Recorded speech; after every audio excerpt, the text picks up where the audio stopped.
दोस्तों, the times of India के according 2022 में इंडियन रेलवे केवल 7 महीने में 1 करोड़ 27 लाख मिनट लेट हुई थी, जो कैलकुलेट करने पर 24 साल का समय बैठता है। लेकिन सोचने वाली बात है कि तेजस, वंदे भारत और गतिमान एक्सप्रेस इतनी सारी सुपरफास्ट ट्रेन होने के बावजूद इंडियन ट्रेन इतना स्लो क्यों चलती है और हमेशा डिले क्यों होती है? आखिर क्यों इंडियन रेलवे अभी तक समय की पाबंद नहीं बन पाई है? क्या है इसके पीछे की पूरी सच्चाई? आइए जानते हैं आज की वीडियो में।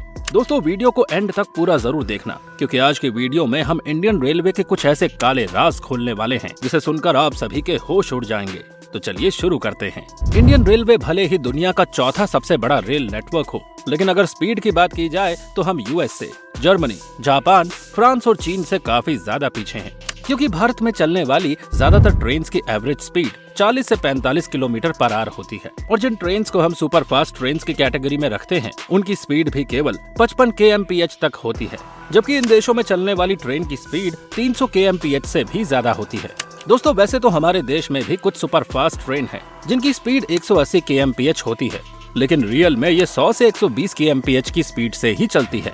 लेकिन अगर हमारे पड़ोसी देश चीन की बात की जाए तो चीन की सुपर फास्ट ट्रेन की स्पीड 460 kmph तक होती है, जो 30 किलोमीटर के सफर को केवल 7 मिनट में ही पूरा कर सकती है, जबकि हमारे देश में चलने वाली ट्रेन को उसके लिए आधे घंटे से भी ज्यादा का समय लगता है। दोस्तों, आपको बता दें कि लेट होने में काफी चीजें रिस्पॉन्सिबल होती है, लेकिन कुछ चीजें ऐसी होती है जिन्हें सुधारा जा सकता है। तो चलिए अब हम आपको उन्हीं चीजों को समझाने की कोशिश करते हैं।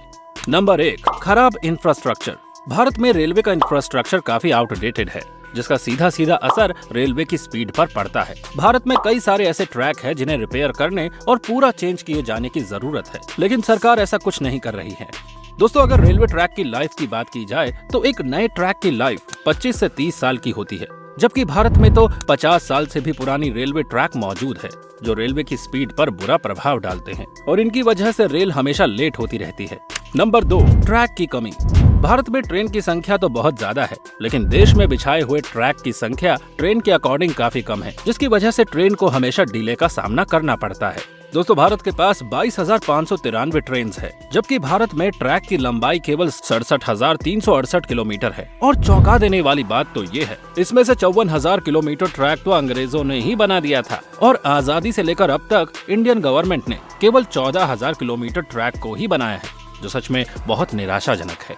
दोस्तों, भारत में आए दिन किसी न किसी नई ट्रेन का उद्घाटन तो कर दिया जाता है, लेकिन ट्रैक रिपेयरिंग और न्यू ट्रैक को बनाने के बारे में नहीं सोचा जाता है, जबकि सबसे पहले ट्रैक के बारे में सोचना चाहिए, क्योंकि अगर पूरा ट्रैक ही नहीं होगा तो ये नई ट्रेन दौड़ेगी कहाँ पर? कम ट्रैक होने की वजह से किसी ट्रेन को आगे बढ़ाने के लिए दूसरी ट्रेन को रोकना पड़ता है, जिसकी वजह से उस ट्रेन को देरी हो जाती है।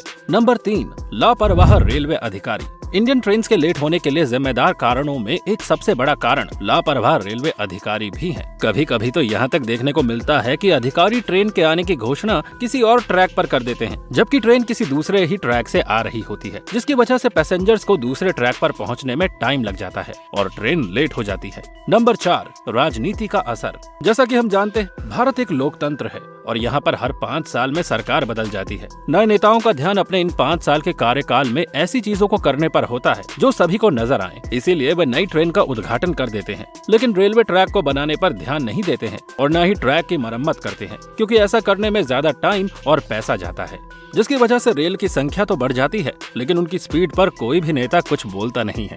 Number 5, unhealthy competition. रेलवे अलग अलग जोन में चलती है, लेकिन कुछ समय से ऐसा भी देखने में आ रहा है कि इन अलग जोन के ऑफिसर अपनी जोन की ट्रेनों के परफॉर्मेंस को अच्छा दिखाने के लिए दूसरे जोन से आ रही ट्रेनों को पास ही नहीं देते, जिसकी वजह से ये ट्रेन वहीं खड़ी रहती है और लेट हो जाती है। इस अनहेल्दी कंपटीशन का सीधा सीधा असर रेलवे की परफॉर्मेंस पर पड़ता है और भारतीय रेलवे और भी ज्यादा लेट होती चली जाती है। नंबर 6, रेलवे वर्किंग एनवायरनमेंट का अच्छा ना होना और ऑफिसर्स की तानाशाही। दोस्तों, भारतीय रेलवे में लाखों कर्मचारी काम करते हैं, लेकिन काम करने वाले कर्मचारियों में कुछ ही लोग सुप्रीम पोस्ट पर होते हैं।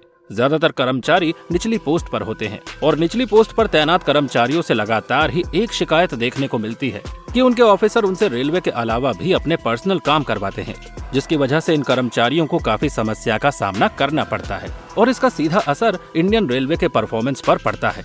दोस्तों, ये थी हमारी आज की वीडियो। वैसे आपकी इंडियन रेलवे को लेकर क्या राय है, हमें कमेंट करके जरूर बताइएगा। साथ ही अगर आपको वीडियो पसंद आया हो तो इसको लाइक करके हमारे चैनल डीप स्कूप को सब्सक्राइब करना बिल्कुल ना भूलें। धन्यवाद।